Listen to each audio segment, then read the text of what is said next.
Gracia y paz sean dadas a cada uno de ustedes, amados hermanos, amigos que ahora mismo se están conectando con nosotros a la Escuela del Espíritu.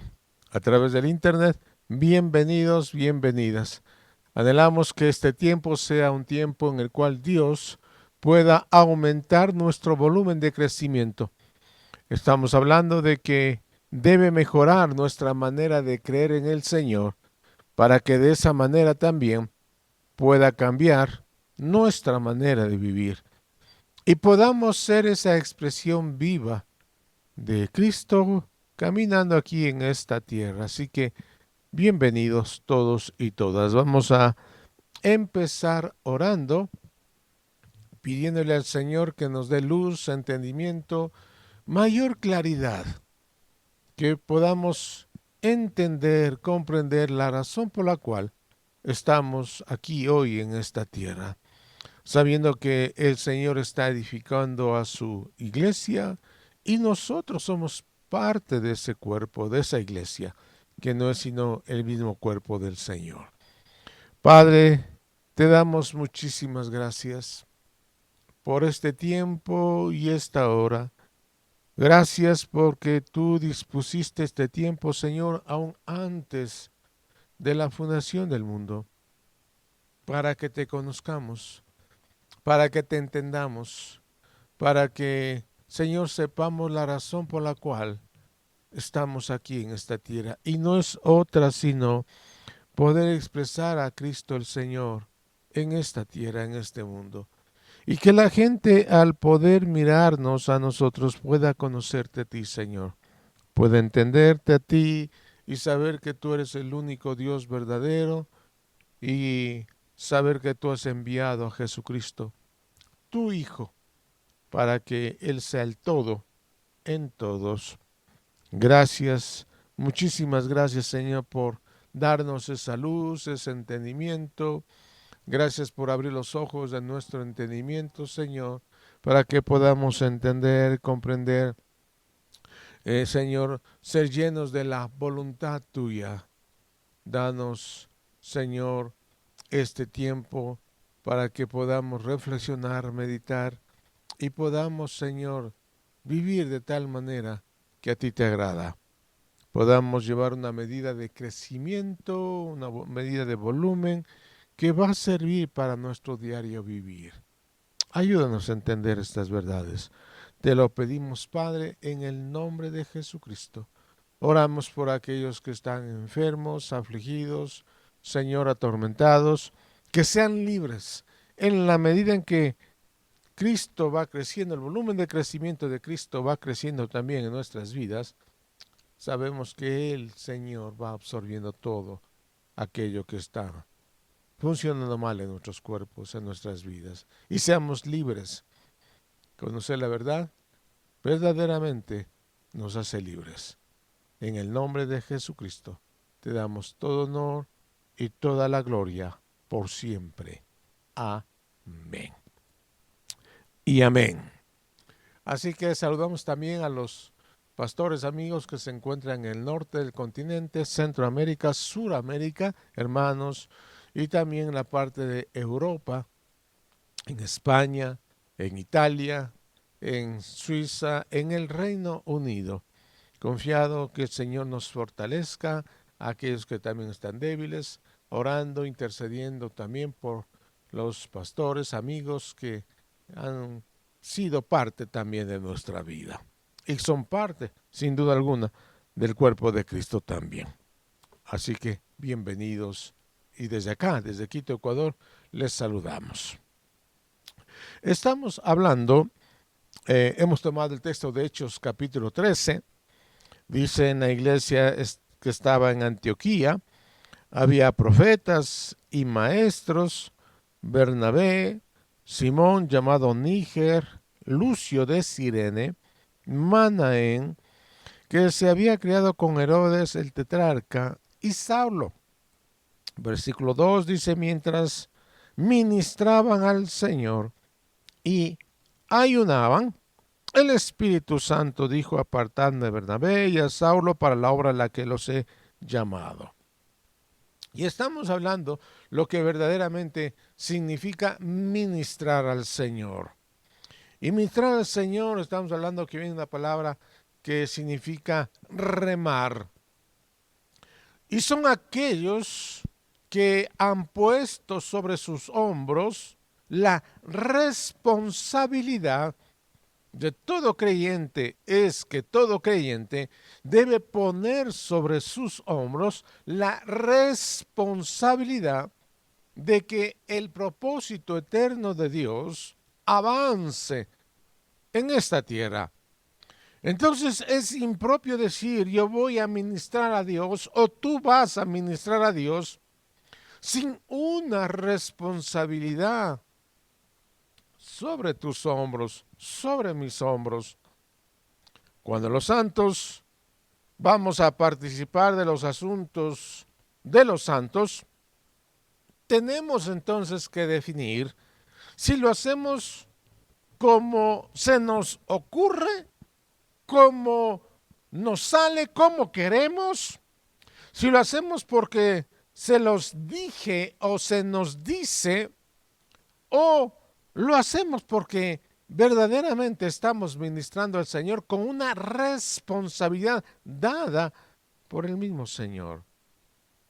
Amados, ellos, dice la Biblia, mientras ministraban al Señor y ayunaban, el Espíritu Santo de Dios habló. Así que la pregunta es, ¿cuántos quieren que Dios les hable a sus corazones? ¿Cuántas veces escuchamos la expresión de muchos creyentes que sabemos por el Espíritu que no han asumido una responsabilidad y sin embargo quieren que Dios les hable? Estoy esperando que Dios me hable, estoy esperando que Dios me hable y pasan años y toda la vida esperando que Dios les hable sin tomar una responsabilidad sobre sus hombros. Pero déjame decirte que Dios les habla a la gente que está remando. Aquellos que están remando y que no han parado de remar porque saben que el momento que dejan de remar, se detiene el propósito eterno de Dios sobre sus vidas, sobre sus familias, sobre sus generaciones. En las reuniones hay gente que puede venir, hay gente que no puede dejar de venir. ¿Quién no puede dejar de venir? Es que si no vienes, algo simple y llanamente no sucede, no pasa. Esa es la visión del Cordero de Dios. Que aparezcan estos remadores, los ministradores, los juperetes.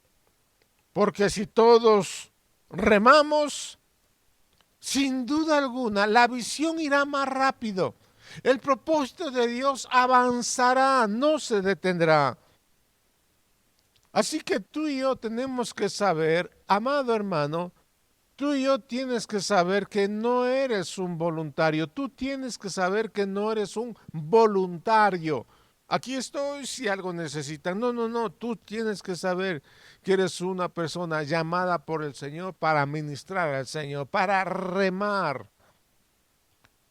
Así que tú no debes estar acá porque quieres, ni porque tienes tiempo, ni porque te gusta o por algún otro interés. Bueno, yo estoy aquí por papá, por mamá, por mis hijos. Estamos por intereses. Porque él se siente bien, entonces yo le acompaño. Porque ellos se siente bien, entonces. Amados, ministrar al Señor significa que si tú no remas y si tú te bajas del barco, dañas a todos los demás. ¿Escuchó? Dañas a todos los demás. Tú preguntarás, ¿y por qué?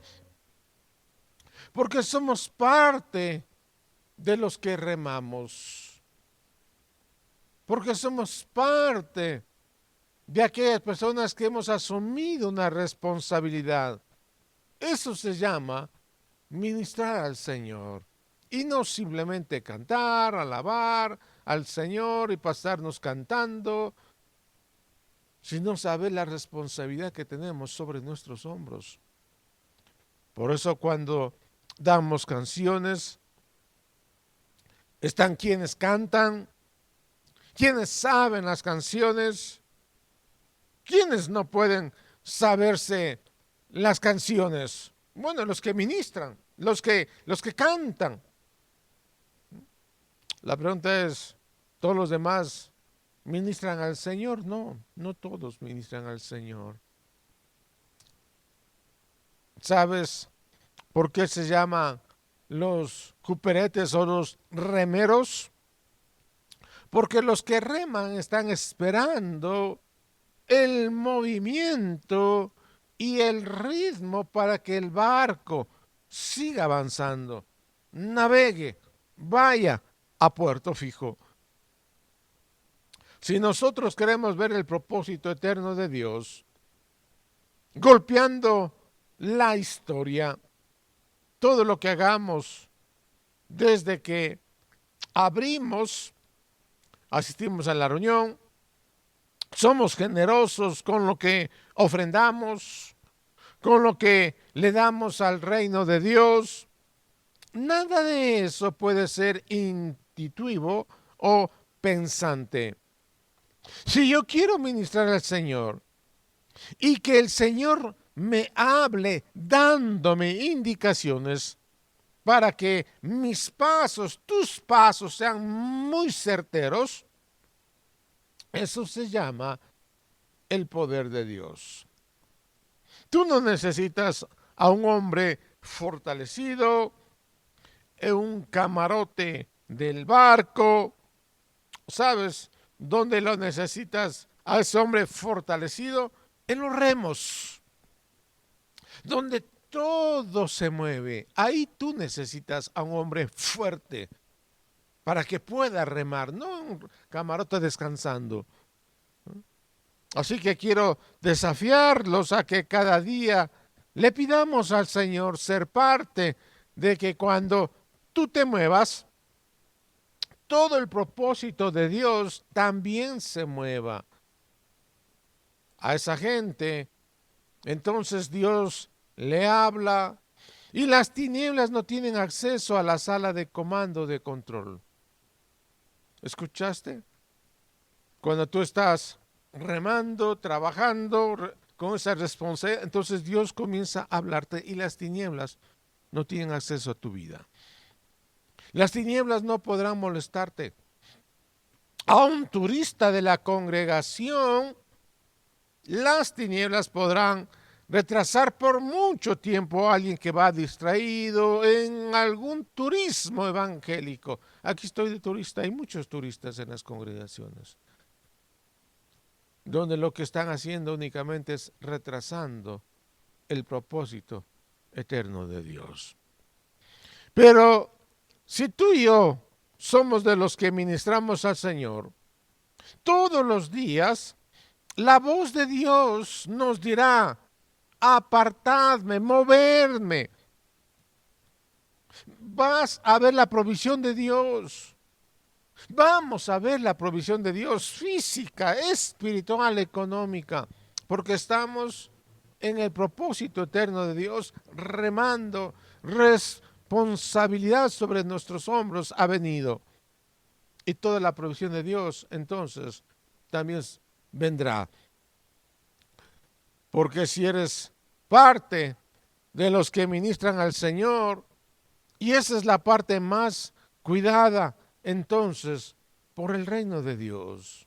Escúcheme bien, esa es la parte más cuidada por el reino de los cielos. Hemos dicho que la historia humana es una historia de sufrimientos. Y no hay que caer en la negación de esa realidad. hay sufrimientos. En este mundo, dijo Jesucristo, tendréis aflicciones, tendréis dificultades, tendréis sufrimientos. Y no hay que caer en la negación de esa realidad. La historia humana es una historia de entonces de sufrimientos. Y conforme a las dos historias que se pueden vivir en la tierra, estos sufrimientos cambian. Las personas en el mundo que vivimos y en toda la historia, la gente que ha sufrido. Si vemos la historia de las generaciones, vamos a ver gente sufriendo en todos los órdenes de la vida. Y preguntan por qué los hijos de Dios sufrimos. ¿Por qué sufren los creyentes? Y a veces nunca pensamos que lo vamos a necesitar saber tan intensamente cuando nos sucede o nos pasa. Pero nos ayuda a estar prevenidos proféticamente. Saber que todos aquí en este mundo estamos propensos a sufrir. La vida humana está llena de sufrimientos. Sufren los que creemos en Dios, los que creen en Dios, y también sufren los que no creen en Dios. Solo que las escrituras se encargan de explicar que las personas sufren por dos naturalezas diferentes.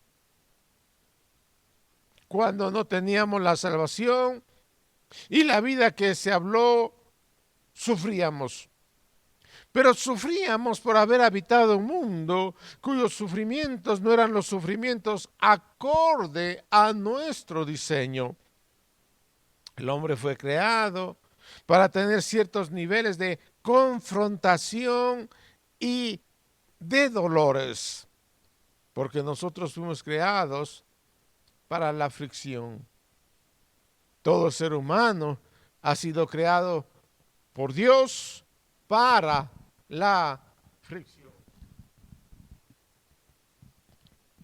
Cuando Dios creó al hombre, en el libro de Génesis le dice: llenen la tierra, sojuzguen, multiplíquense. Son todos mandamientos que iban a demandar una fricción, una confrontación.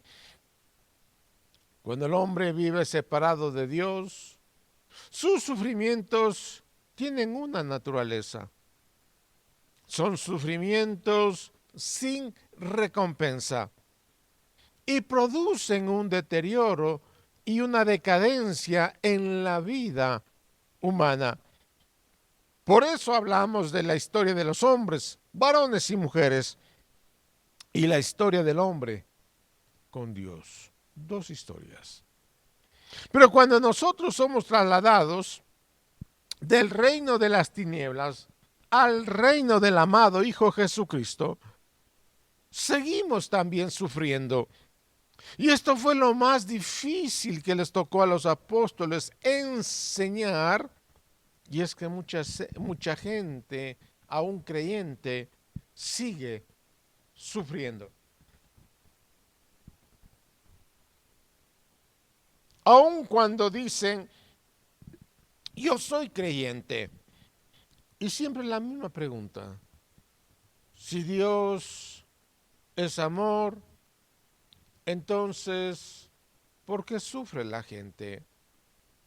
Y déjame decirte, la gente sufre porque el ser humano fue diseñado para el sufrimiento. Solo que hay un sufrimiento por causa de ausencia de propósito. Y hay un sufrimiento que es por causa de lo que nacimos, que es avanzar al propósito eterno de Dios.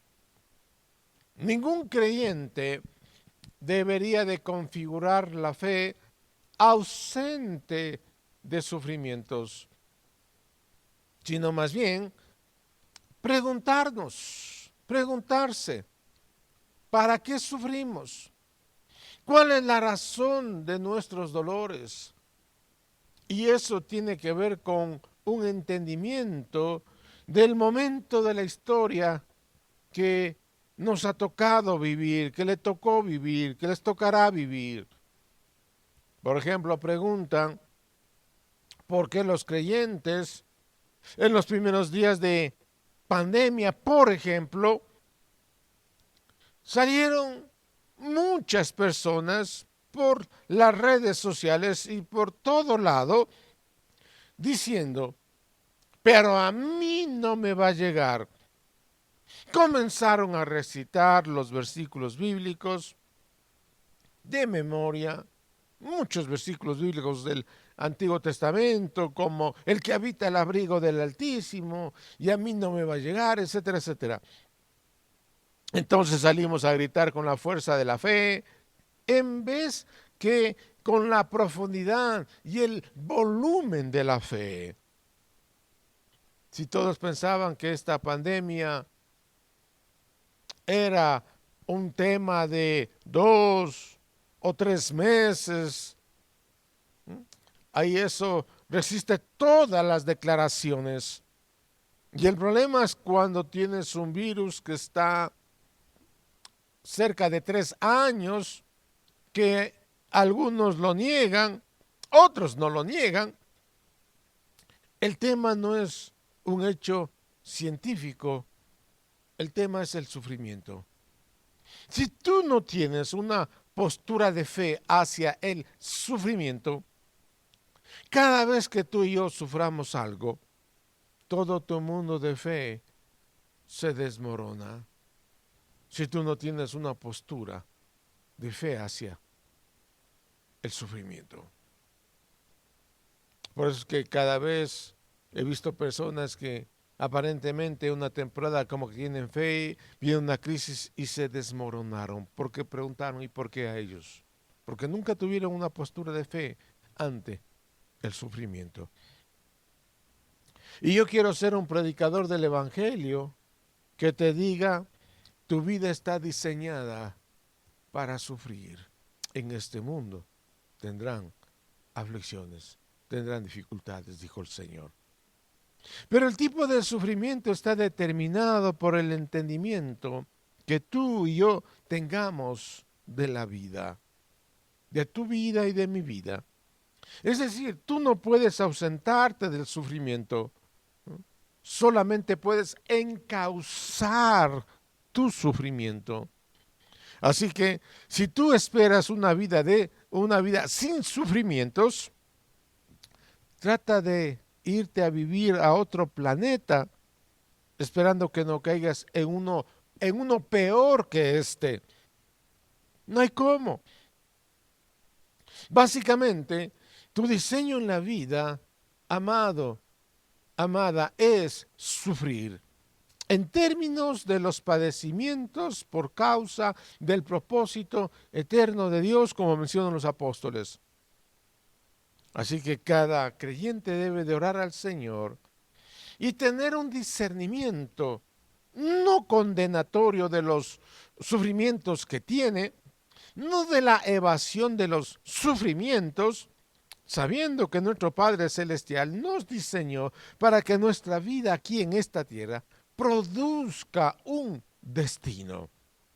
Solo que cuando los sufrimientos golpean a la puerta, y si tú no tienes una vida y nuestro mundo de creencias no son sólidos, cada vez que te duela algo, vas a estar cuestionando toda tu fe.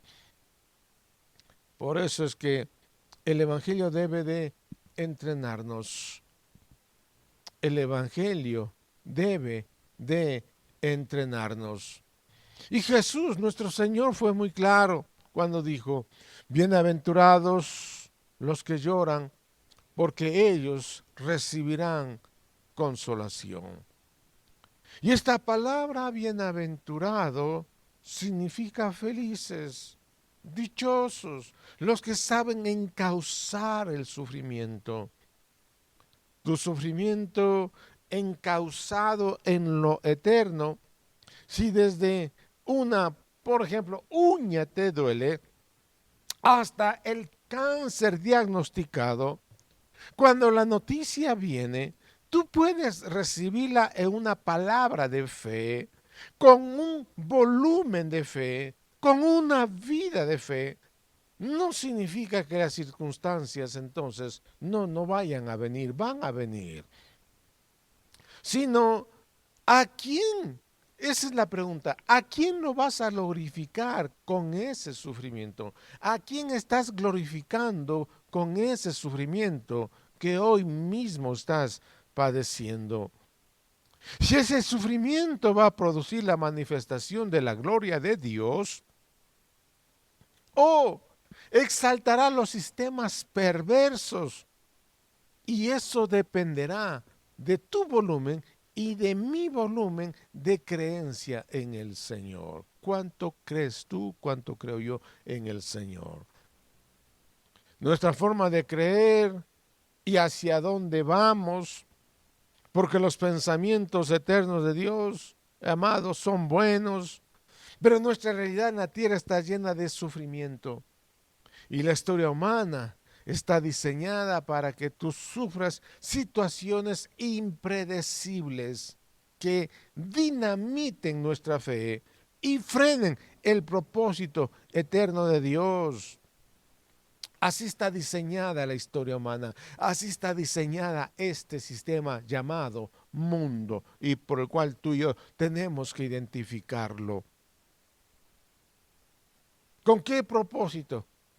Dinamitar nuestra fe, frenar el propósito eterno de Dios. Pero déjame decirte, nuestro Señor Jesucristo oró hace más de 2000 años atrás en Juan 17 y dijo: Padre, no te pido que los quites del mundo y de su sufrimiento, sino que los guardes de los efectos equivocados del mundo. Por lo tanto, tienes permitido por parte del Señor sufrir. Lo que no tienes permitido sufrir es que tus sufrimientos te disparen a ti por todo lado sin saber qué hacer. O peor aún, disminuir tu fe. Sino saber que cuando un sufrimiento llega a tu vida, la oportunidad de que Dios sea glorificado está a la puerta de tu boca, tan cerca de ti. Sea que vivamos, dice el apóstol Pablo, o sea que muramos, somos del Señor. En tu boca, allí está, tan cerca, la puerta para que tú puedas glorificar al Señor cuando un sufrimiento llega a tu vida. El ser humano entonces se pregunta, ¿por qué se sufre? Y se sufre, amados hermanos, porque fuimos diseñados para sufrir. Esto es como preguntarle a una rueda de un auto: ¿y por qué cada día tengo que dar vueltas y vueltas y vueltas? Porque fuiste diseñado para dar vueltas y vueltas y vueltas y vueltas. Es como una rueda de emergencia que está en inactividad en un auto. La rueda de emergencia, muchos llaman la rueda de auxilio, y es un auxilio. Y la verdad es que si tú eres como una rueda de auxilio que no se te usa nunca, bueno, será una gloria. Pero si vas a una congregación y te dicen, tú, te señalan, tú eres quien va a ayudar, entonces nunca serás una rueda de auxilio. Es de auxilio porque no entiende su diseño. Por eso es de auxilio. Y la mayor parte está inactiva. Cuando tú naciste en esta tierra, la mayoría de nosotros tenemos una historia. Cada uno de nosotros tenemos nuestra propia historia, así como los dolores de parto que tiene una mujer. O sea, ni tu llegada, ni mi llegada a la tierra fue sin dolor. Y algunas madres se encargan de hacértelo saber. Las madres, cuando ven a sus hijos, dicen, tú ni sabes lo que me costaste. Qué dolor padecí por ti, sufrí por ti. Y ya cuando tienes 4 o 5 años, tu mamá se olvida de los dolores de parto. Y entonces te agarra tu papá y te dice, lo que tuve que trabajar por ti, lo que me costaste mantenerte. O sea, por todos lados están recordándote. O sea, vienes a la vida y te golpea todo el mundo, papá, mamá. Y tú te preguntas, ¿y para qué nací? Bueno, simple y llanamente te estaban entrenando para esto. Y el problema es que cuando vienes a un mensaje de fe y te dicen, ven acá y se te van a acabar todos tus problemas. Cuando tú escuchas mensajes de predicadores que se ven a Cristo y se terminarán todos tus problemas, y por supuesto que eso es entonces lo que ha producido este mundo que tenemos, que vivimos. Y te dicen, ¿y por qué a mí? Porque fuiste diseñado por el Señor. Y que esos niveles de dolores y de sufrimientos entonces tienen que convertirse en gloria para Dios. Y eso hará que tu próxima generación sea más poderosa que lo que tú has sido en Cristo. Y esto es muy importante que tú y yo lo entendamos. Y no es cómo le escapo a esto. ¿Cómo escapo a estos dolores, a estos sufrimientos?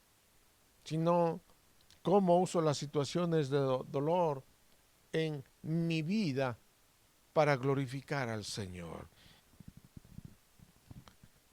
Así fue como los hombres bíblicos,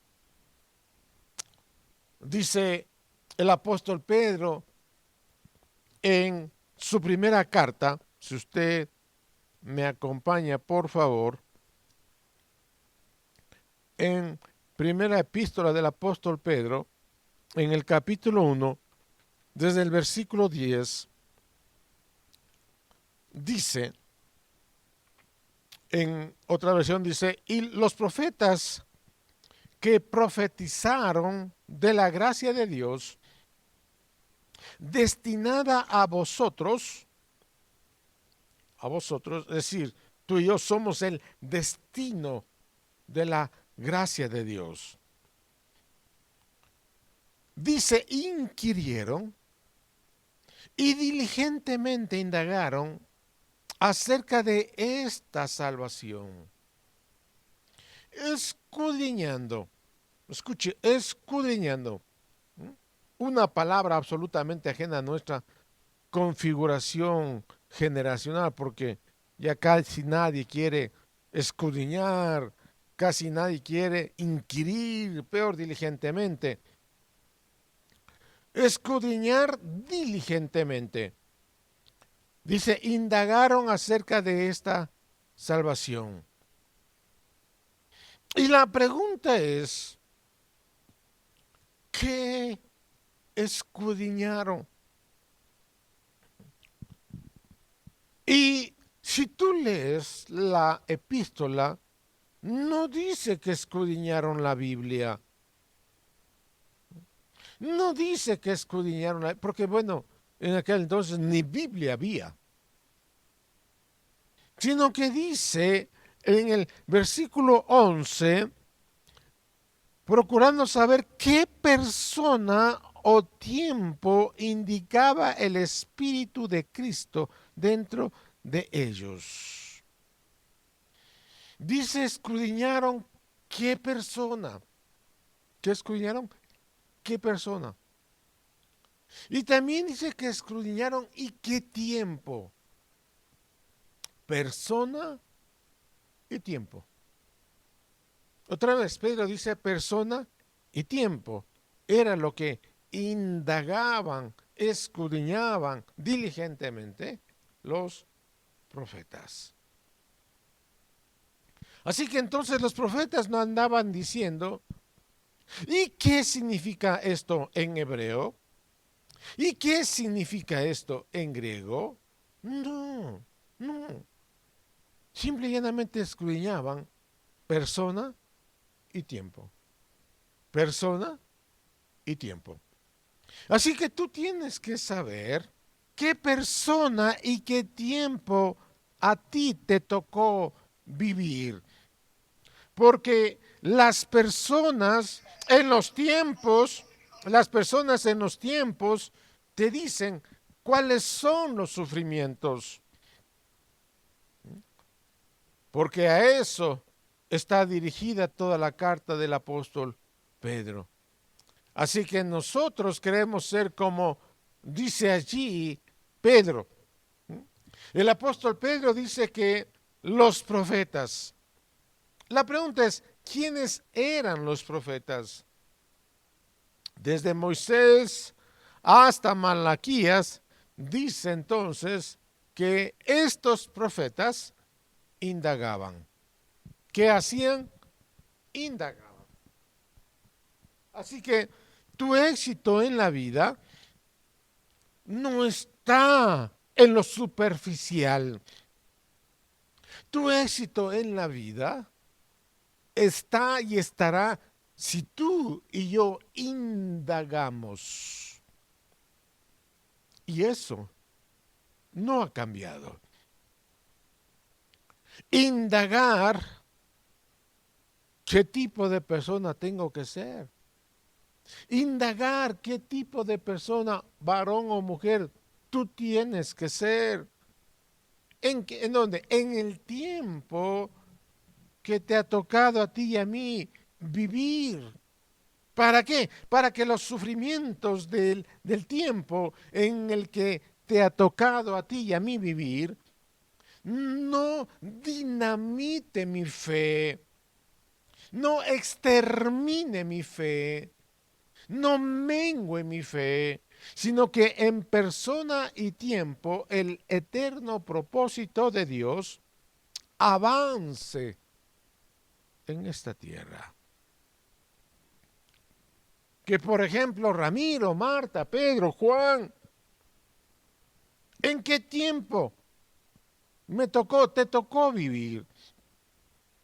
Si tú vives una vida desconectada como persona y tiempo que te ha tocado vivir, tú y yo vamos a ser mediocres.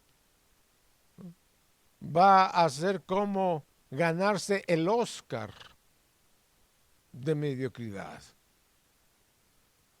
Dios no nos ha puesto en la tierra para que seamos mediocres en la fe.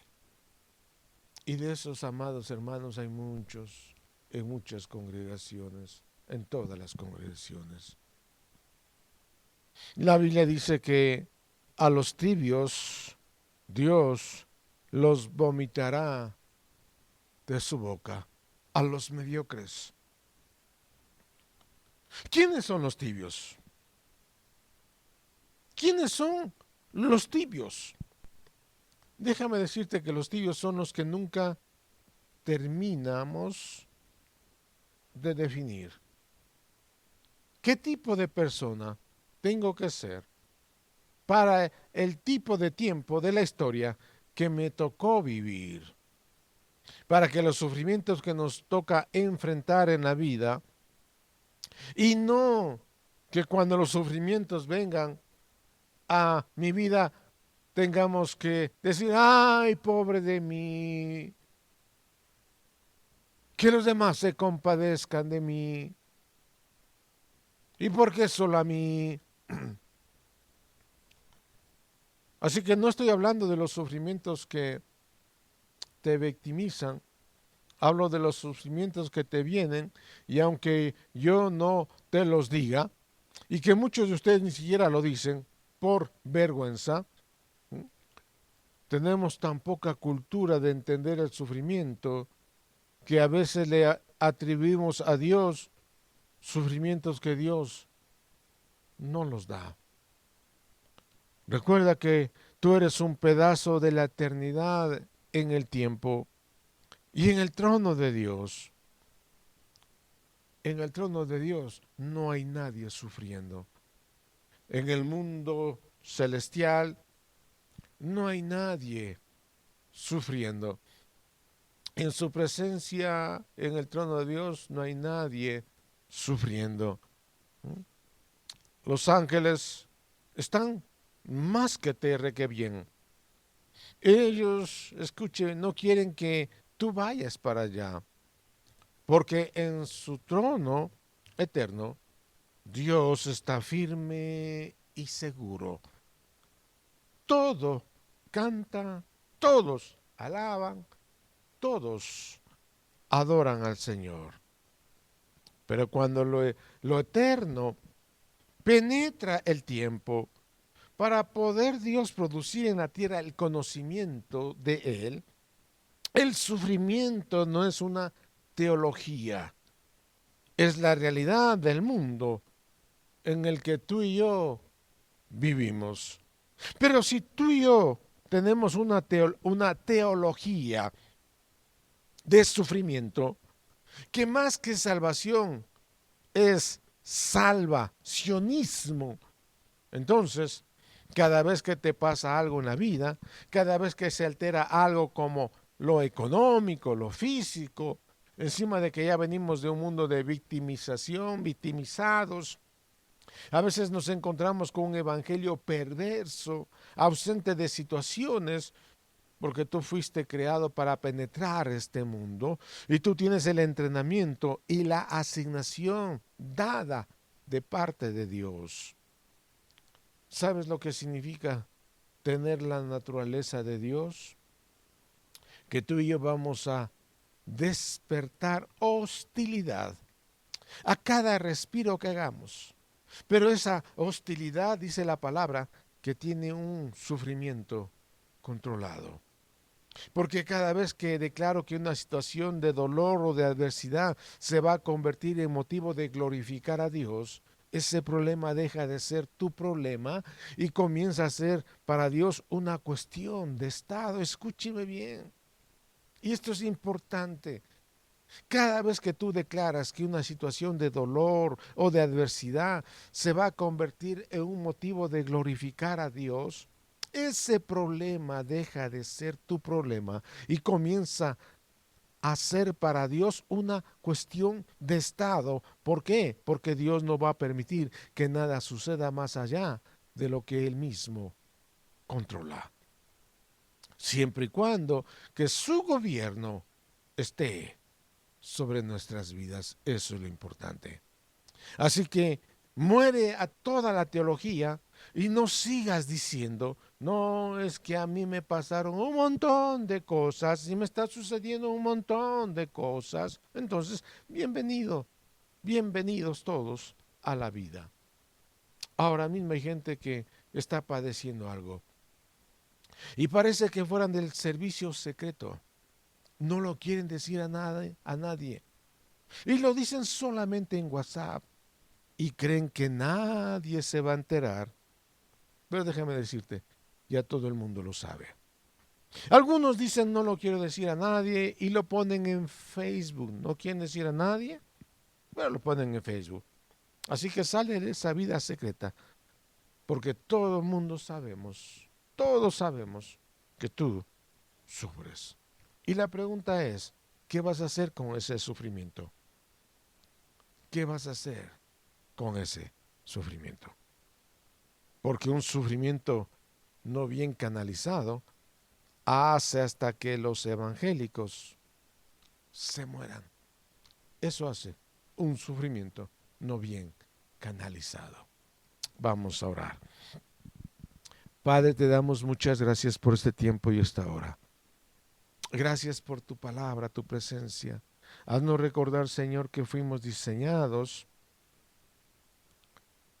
para sufrir, pero que todo sufrimiento tiene que ser bien canalizado para que no pueda dinamitar, acabar con nuestra fe, ni tampoco detener con el propósito eterno de Dios, sino, Señor, que podamos vivir de tal manera que podamos glorificarte en medio del dolor, en medio del sufrimiento, y que cuando, Señor, canalizamos ese sufrimiento, dándote gloria y honor, hace que tú tomes control de todas las vidas, de todo lo que está aconteciendo en nuestras vidas. Y saber que, Señor, todo lo que hagamos o digamos sea para tu gloria, y que todo será y redundará para tu gloria. En el nombre de Cristo Jesús. Amén y amén. Amados, queremos recordarte también que los domingos estaremos este domingo teniendo la cena del Señor. Bienvenido si vives en la ciudad. Bienvenido, participa también con nosotros. Y también queremos mencionarte que los sábados estamos aquí a partir de las 7 de la mañana. Y también a partir de este sábado estaremos vía Zoom a las 5 de la tarde. Bienvenido. Y gracias también por todas las contribuciones que ustedes tan generosamente están dando para con nuestro ministerio. Gracia y paz.